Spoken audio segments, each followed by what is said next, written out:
Bonjour à toutes et à tous et bienvenue dans cette nouvelle édition spéciale d'Ici Femmes. J'ai le plaisir de recevoir Lama Salam, vice-présidente de la Fondation nationale du patrimoine.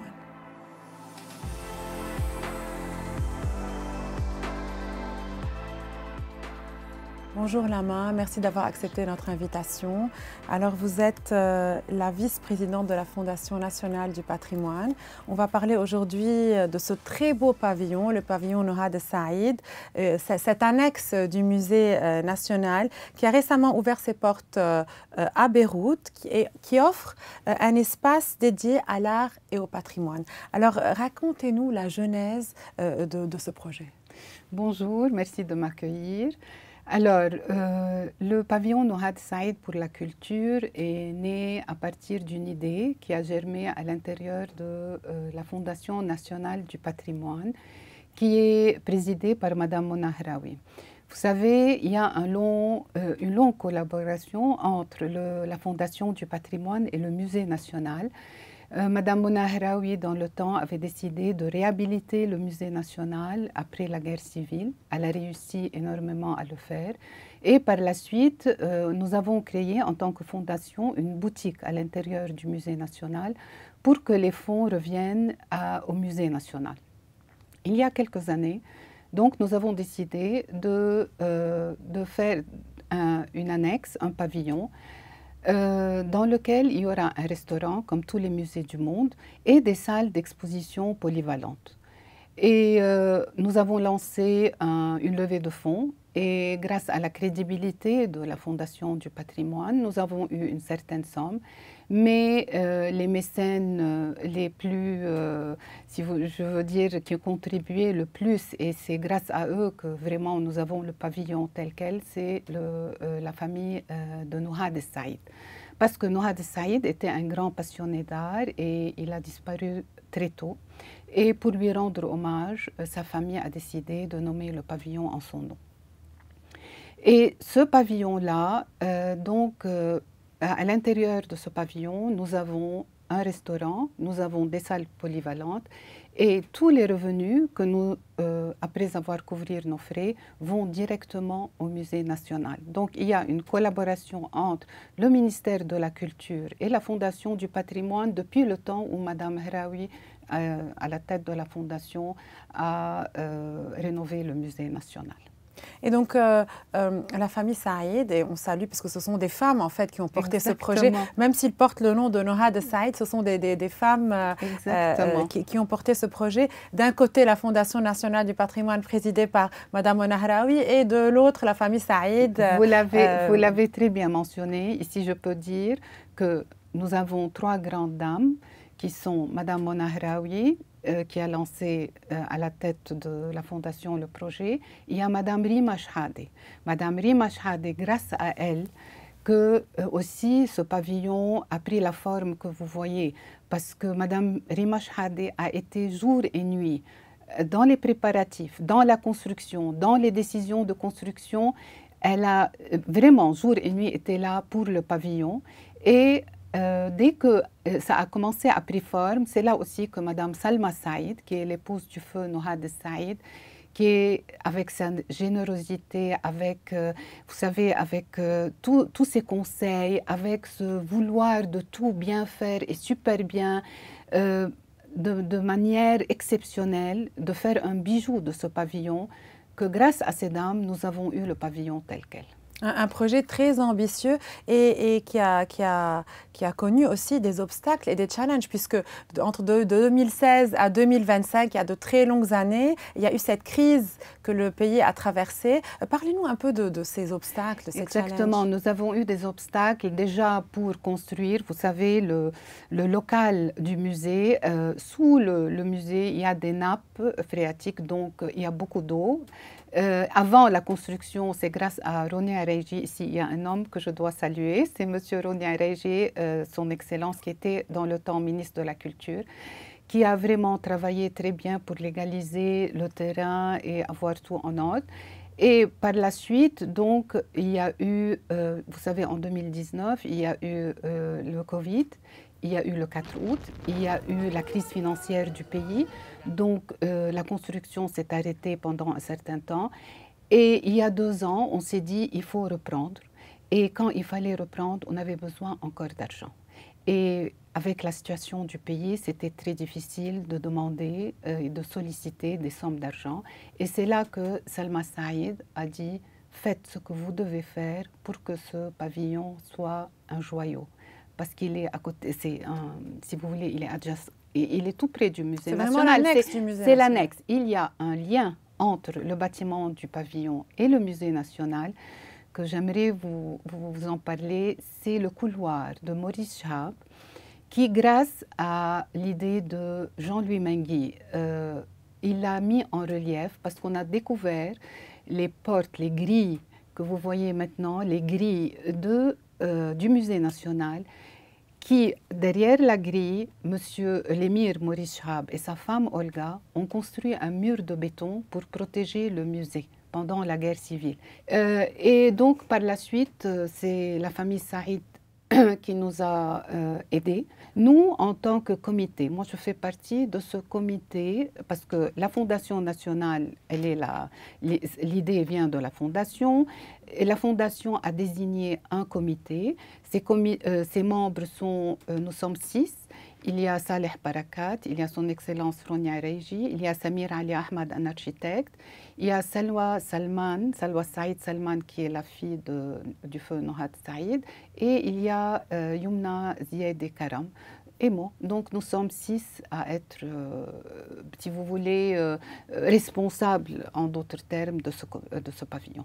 Vous êtes responsable et vous avez pensé à quelque chose qui n'existait pas avant et qui est une cafette qui existe dans d'autres musées partout dans le monde, mais ça n'existait pas encore au musée national. Oui. Donc vous avez eu l'idée de créer cette cafétéria ou bien ce restaurant avec une vue, une petite vue quand même sur l'hippodrome. Cette vue, c'est grâce à Rima Chehab que nous l'avons eue parce que si jamais vous êtes allé, vous avez eu la chance d'y aller, il y a un mur de béton qui séparait l'hippodrome du musée national. Et c'est grâce à Rima Chehab que ce mur a été abattu. Pour parler de cette expo qui a eu lieu, donc qui était intitulée Portes et passages, qui était conçue par le Beirut Museum of Art, le BEMA, et où on a découvert un panorama de l'art libanais moderne et contemporain.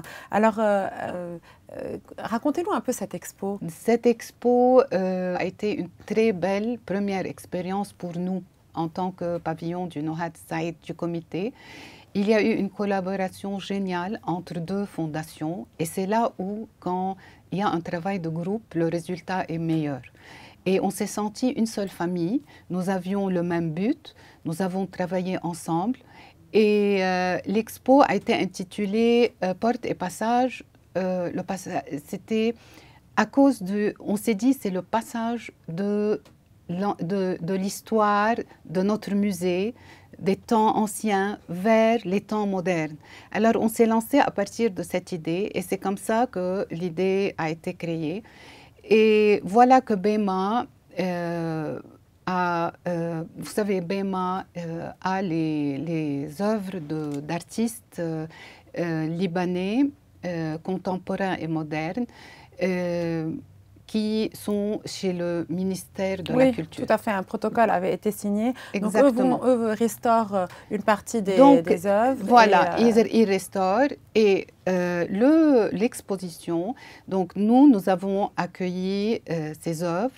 Et ces œuvres retracent, si vous voulez, l'histoire du Liban. Donc, à partir de ces thèmes-là, il y a eu des chefs-d'œuvre, vraiment, de grands artistes contemporains et modernes qui ont relaté, si vous voulez, qui ont évoqué ce passage à travers le temps. J'ai oublié d'évoquer Alfred Tarazi. Oui. Alfred Tarazi, vraiment, il a une installation immersive. Nous la voyons là pendant que vous nous Oui, il a fait une installation vraiment très créative, pleine de créativité, pleine d'amour. Il l'a appelé d'ailleurs Hymne à l'amour, et qui interroge la mémoire et la réalité. Et vraiment, il a fait du très beau travail ici. Il est très talentueux, Alfred, et nous le saluons. Donc, je reviens à cette sélection de thèmes. Comment choisissez-vous les thèmes des expositions? Déjà, nous avons des critères. nous recevons beaucoup de demandes. Il y a le comité dont je vous ai parlé qui reçoit les offres, les demandes, pardon. Et c'est là que nous essayons de voir, de gérer les offres parce que nous ne sommes pas une galerie. Nous ne pouvons pas exposer pour un seul artiste. Il doit y avoir un thème, comme nous l'avons fait pour la première exposition, un groupe d'artistes, ou bien un seul thème travaillé par plusieurs artistes pour pouvoir exposer. Alors, j'aimerais en profiter pour saluer la Fondation nationale du patrimoine qui, je tiens à le rappeler, après la guerre civile, s'est occupée de la rénovation, de la réhabilitation de ce musée national et elle n'a cessé de jouer un rôle crucial dans la préservation de ce musée. Alors, un petit mot sur cette Fondation nationale. Cette fondation, présidée par Mme Hraoui, a fait un long chemin à travers plusieurs actions qui touchent le patrimoine, qui touchent l'identité des Libanais, l'héritage des Libanais. Et actuellement, excusez-moi, actuellement son plus grand projet, c'est de pouvoir soutenir et supporter le musée national. Avant de clôturer, Lama Salam, je voulais vous profiter de votre présence pour vous poser une petite question personnelle. Alors, vous êtes l'épouse de l'ancien Premier ministre Tamam Salam. On entend toujours dire que Tamam Salam reviendra Premier ministre. Nous savons que vous n'êtes pas très chaude à l'idée. Est-ce qu'il y a une continuation de ce projet politique ? Alors, actuellement, nous sommes ravis d'avoir Nawaf Salam à la tête du gouvernement libanais, mais je pense que Tamam, pour lui, il est convaincu qu'il faut laisser la place aux jeunes. Tamam, pour lui, il dit qu'il faut il faut donner la chance aux jeunes de travailler et d'être présents dans la vie publique. Mais son expérience, on a besoin de son expérience. Alors, nous avons besoin de l'expérience des personnes qui ont de l'expérience, même oui, si... il est toujours là, il est toujours là. Il reçoit d'ailleurs beaucoup de monde tout le temps. Il est en continuation dans les réunions ou bien dans des visites personnelles.